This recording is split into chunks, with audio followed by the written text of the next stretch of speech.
उहाँ स्कुटीमा आउँदै गर्नुभएको अनि सामान्य मानिसहरूलाई हामीहरूले बनाएको दुध लिएर जनप्रतिनिधि आइसक्नु हुनुहुन्छ। भएको छ। उहाँ अहिले एकै बिहानै दुध लिएर आउँदै हुनुहुन्छ हेर्नुहोस्। वडा अध्यक्ष साहब नमस्कार। दुध लिएर आइपुग्नु है सबैभन्दा पहिला। ल वडा अध्यक्ष भइकन पनि उहाँले आफूले घरमा गाई पालन गरेर हाम्रो श्री प्रगति दुग्ध उत्पादक सहकारी संस्थामा दुध लिएर आइरहनु भएको छ। कति बजे उठ्नुहुन्छ वडा अध्यक्ष साहब बिहान? बिहान जाने नै हो हुन्छ ठ्याक्कै टाइम भनेर चाहिँ 4:30 5 बजीतिर।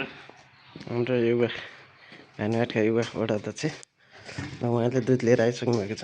मिलनशील तथा लगनशील सबैप्रति एउटै धारणा राख्ने व्यक्ति हुनुहुन्छ। उहाँको जोस र चाहनालाई मान्नुपर्छ र हामीले केही कुरा सिक्नुपर्छ भन्ने यस भिडियोबाट चेतनासहित थाहा पाइन्छ। गाई पाल्नको साथसाथै हजुरले कुखुरा फर्मदेखि लिएर तरकारी खेती पनि गर्नुहुन्छ कि होइन र वडा अध्यक्ष साहब? यो यस्तो हो कि यो अहिलेको चाहिँ समयमा सबै कुराहरू महँगी होइन, आवश्यकता धेरै अब पहिला जस्तो छैन। जनजीवन अहिलेको अलिकति दिन बढी हजुर कस्तो भन्दाखेरि अलिकति स्ट्यान्डर्ड चाहिँ राम्रो खालको जनजीवन छ। त्यसले गर्दा खर्च बढी हुन्छ। हजुर खर्च बढी भनेपछि आम्दानी गर्नु पऱ्यो।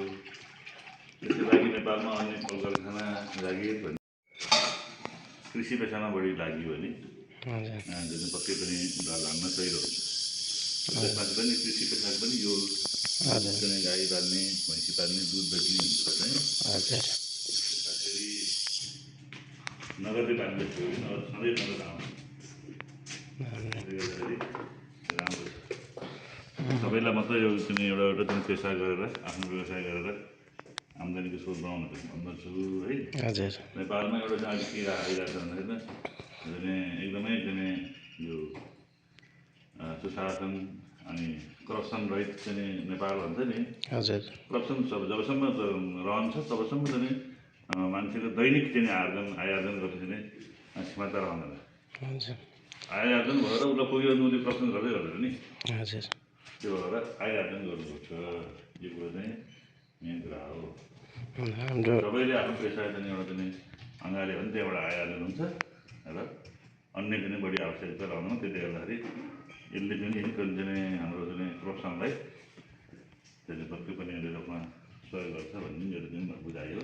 त्यसैले सबै राजनीतिज्ञहरू अन्य चाहिँ समाजसेवीहरू सबै नेपालीले एउटा चाहिँ पेसा व्यवसाय गर्नुपर्छ। त्यसले आफ्नो कमाइ हुन्छ र राजनीतिलाई पेसा बनाउनु पाइएन। राजनीति के छ भने राजनीतिलाई पेसा बनाउनु दिनु भएको कारणले आम्दानी छैन, राजनीति गरिराखेको छ, कमाइ छैन, केही छैन, यो प्रश्न गर्नु पऱ्यो। हजुर त्यही कुरा मुख्य जवाब चाहिँ त्यही नेपालको चाहिँ विकृति। हाम्रो युवा अध्यक्षको सोचाइ धारणा धेरै राम्रो छ। हाम्रो देशमा धेरै नेताहरू हुनुहुन्छ, उहाँहरू यत्तिकै सोचाइमा पनि हुनुहुन्न। उहाँले दुध बेचेर उहाँले दुध आज उहाँको दुध पनि एकदम क्वालिटी युक्त छ, राम्रो छ। लगभग 700 रुपियाँ दिनको 700। एकदमै हाम्रो एकुरेट टाइम हो। ल त छ सब दुध लिएर